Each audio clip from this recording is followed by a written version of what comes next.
Hello guys, അപ്പോൾ നിങ്ങൾക്ക് starting എന്നെ കണ്ടപ്പോൾ തന്നെ മനസ്സിലായിണ്ടാവില്ലേ ഒരുങ്ങിയിരിക്കുന്നുണ്ട്. അതെ ഗൈസ്, എനിക്കൊരു ഫോട്ടോഷൂട്ട് ഉണ്ട്. മെറ്റേണിറ്റി ഫോട്ടോഷൂട്ട് ചെയ്യാൻ വേണ്ടി പോവാണ് കേട്ടോ. അപ്പോൾ അക്കുവിന് ഈവനിങ് വരെ ക്ലാസ് ഉണ്ട്. അപ്പോൾ ഉച്ചയ്ക്ക് തന്നെ നമ്മൾ പെർമിഷൻ വാങ്ങിയിട്ട് അക്കുനെ കണ്ണേട്ടം കൊണ്ടുവരണ്ടോ. വാട്ടർ ബോട്ടിൽ മറന്നിട്ടൊന്നുകൊണ്ട് അത് എടുത്തു തരുന്ന രംഗമാണ് നിങ്ങൾ ഈ കണ്ടുകൊണ്ടിരിക്കുന്നത് കേട്ടോ. അറ്റ് ലാസ്റ്റ് ഞാൻ അങ്ങനെ ഒരുങ്ങിയപ്പോൾ എനിക്ക് ഭയങ്കര ഇഷ്ടമായിട്ടോ ഗൈസ്. എനിക്ക് മനസ്സിലൊരു ഇതുണ്ടായിരുന്നു. ഞാൻ ആ ഫോട്ടോസും റെഫറൻസൊക്കെ നോക്കി കാണിച്ചു കൊടുത്തപ്പോൾ തന്നെ താത്ത തന്നെ ചെയ്തിട്ടുണ്ട് കേട്ടോ. അപ്പം അതിനുശേഷം നമ്മൾ ഇങ്ങോട്ട് വന്നു. ഏതോ ഒരു റിസോർട്ടിലേക്കാട്ടോ വന്നു ഗൈസ്. റിസോർട്ടിൻ്റെ പേര് എനിക്ക് കറക്റ്റായിട്ട് ഓർമ്മയില്ല, അതുകൊണ്ടാണ് ഞാൻ പറയാത്തത്.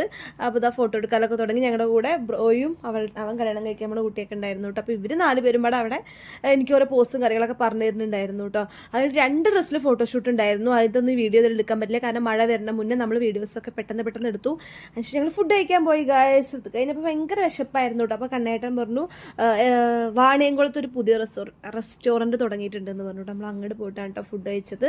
അപ്പോൾ അടിപൊളി ഫുഡായിരുന്നു. ഫുഡ് മാത്രമല്ല അവിടെ ആംബിയൻസും എല്ലാം അടിപൊളിയായിരുന്നു. കയറി ചെന്ന് തന്നെ അക്കുബേബിക്ക് കളിക്കാനുള്ള ചെറിയൊരു പാർക്ക് പോലെ അവർ സെറ്റ് ചെയ്തിട്ടുണ്ട് കേട്ടോ. അപ്പോൾ എനിക്ക് ഫുഡൊന്നും വേണ്ട, കളിച്ചാൽ മതി പറയായിരുന്നു. അപ്പം നമ്മൾ എങ്ങനെയൊക്കെ അവനെ വിളിച്ചു കൊണ്ടുവന്നു ഗൈസ് ഫുഡ് കഴിച്ചിട്ട്. പ്ലേറ്റ് കണ്ടപ്പോൾ കുറച്ച് ഹാപ്പി ആയിട്ട് അവൻ്റെ സങ്കടമൊക്കെ മാറി.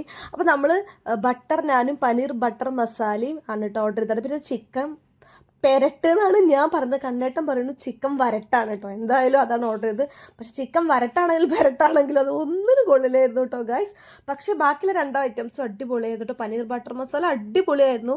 ഞാനത് വേണ്ടാന്ന് ഇവരോട് പറയുമായിരുന്നു. അപ്പോൾ കണ്ണേട്ടന് ഞാൻ പണ്ട് ഉണ്ടാക്കി കൊടുത്തപ്പോൾ കണ്ണേട്ടന് ഇഷ്ടമായില്ല. അപ്പോൾ കണ്ണേട്ടൻ പറയാം നീ ഉണ്ടാക്കിയപ്പോൾ ഇവിടുത്തെ ഒന്ന് കഴിച്ച് നോക്കുന്നത്. അപ്പോൾ അടിപൊളിയായിരുന്നു കേട്ടോ. അവിടുത്തെ ഗ്രേവിയും ഒക്കെ അടിപൊളിയായിരുന്നു കേട്ടോ. അപ്പോൾ അതൊക്കെ കഴിച്ച് കുറേ നേരം സംസാരിച്ച് കഴിച്ച് പിന്നെ ഞങ്ങൾ അവിടെ ഇരുന്ന് കുറച്ച് നേരം സംസാരിച്ചു കേട്ടോ. പിന്നെ അക്കുബേബി അവിടെ ഇരുന്ന് കളിക്കുന്നത് ഇവരുടെ ഭാവി കാര്യങ്ങളാണ് തോന്നുന്നു ഇങ്ങനെ പറഞ്ഞുകൊണ്ടിരിക്കുന്നത്.